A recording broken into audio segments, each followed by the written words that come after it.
ತುಂಬಿ ಹರಿತಕ್ಕಂಥ ಒಂದು ನದಿ ಒಳಗೆ ಒಂದು ಚೇಳು ಮುಳುಗ್ತಾ ತೇಲ್ತಾ ಒದ್ದಾಡ್ತಾ ಒಂದೇ ಸಮನೆ ಕೂಗ್ತಿರ್ತದೆ.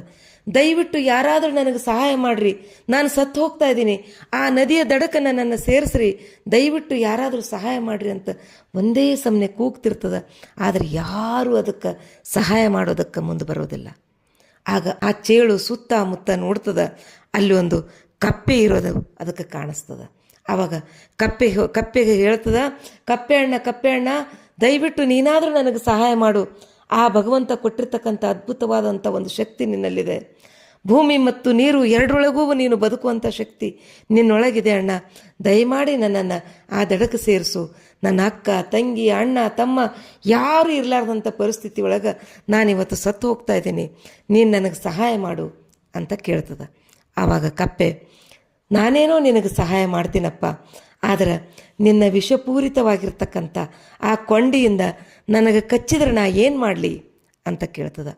ಆವಾಗ ಚೇಳು ಹೇಳ್ತದೆ, ಇಲ್ಲ ಅಣ್ಣ, ನನಗೆ ಪ್ರಾಣ ಭಿಕ್ಷೆ ಕೊಟ್ಟಿರ್ತಕ್ಕಂಥ ನಿನ್ನನ್ನು ನಾ ಹೆಂಗೆ ಕಚ್ಚಲಿ, ಜೀವನ ಪರ್ಯಂತ ನಿನ್ನನ್ನು ನಾನು ನೆನೆಸ್ಕೋತೀನಿ ಅಣ್ಣ, ದಯಮಾಡಿ ನನ್ನನ್ನು ಆ ದಡಕ್ಕೆ ಸೇರಿಸು ಅಂತ ಕೇಳ್ತದೆ.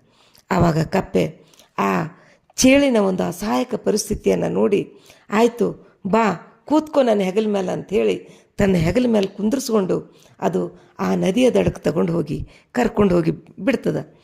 ಆ ನದಿಯ ದಡದ ಮೇಲೆ ಚೇಳನ್ನು ಇಳಿಸಿದ್ದೇ ತಡ, ಚೇಳು ತನ್ನ ವಿಷಪೂರಿತವಾಗಿರ್ತಕ್ಕಂಥ ಕೊಂಡಿಯಿಂದ ಕಪ್ಪೆಗೆ ಕಚ್ಚಿಬಿಡ್ತದೆ. ಕಪ್ಪೆ ಗಾಬರಿ ಆಗ್ತದೆ, ಏನಾಯ್ತಿದು, ಏನು ಮಾಡಿದೆ ಚೇಳಣ್ಣ, ನಾನು ನಿನಗೆ ಸಹಾಯ ಮಾಡಿದ್ದೆ, ನಿನ್ನ ಜೀವ ಉಳಿಸಿದ್ದೆ, ನೀನೇ ನನಗೆ ಕಚ್ಚಿಬಿಟ್ಟಲ್ಲ ಅಂತ ಕೇಳ್ತದೆ. ಮೈ ತುಂಬ ವಿಷ ಬೇರೆ ತುಂಬಿದೆ. ಆ ಕಪ್ಪೆ ಗಾಬರಿಯಿಂದ ಆ ದಡದ ಮೇಲೆ ಅಸಹಾಯಕತೆಯಿಂದ ಕೂತ್ಕೊಂಡು ಬಿಡ್ತದೆ. ಈ ಕಥೆಯಿಂದ ನಮಗೇನು ಅರ್ಥ ಆಗಬೇಕು ಅಂತಂದರೆ, ಈ ಚೇಳಿನಂಥ ಸ್ವಭಾವದ ಜನ ಬೇಕಾದಷ್ಟು ಜನ ನಮ್ಮ ಸುತ್ತಮುತ್ತ ಇರ್ತಾರೆ. ತಮ್ಮ ಕೆಲಸ ಆಗೋ ತನಕ ನೀವೇ ತಂದೆ ನೀವೇ ತಾಯಿ, ನಿಮಗೆ ಬಿಟ್ಟರೆ ನಮಗೆ ಯಾರೂ ಇಲ್ಲ ಅಂತ ಹೇಳಿ ನಮ್ಮನ್ನು ಚೆನ್ನಾಗಿ ಬಳಸ್ಕೊಂಡು ಕೆಲಸ ಮುಗಿದ ತಕ್ಷಣ ಒದ್ದು ಬಿಡ್ತಾರೆ. ಅದಕ್ಕೆ ನಾವು ಇಂತಹ ಜನರಿಂದ ಜಾಗೃತೆಯಾಗಿರಬೇಕು ಅಷ್ಟೇ.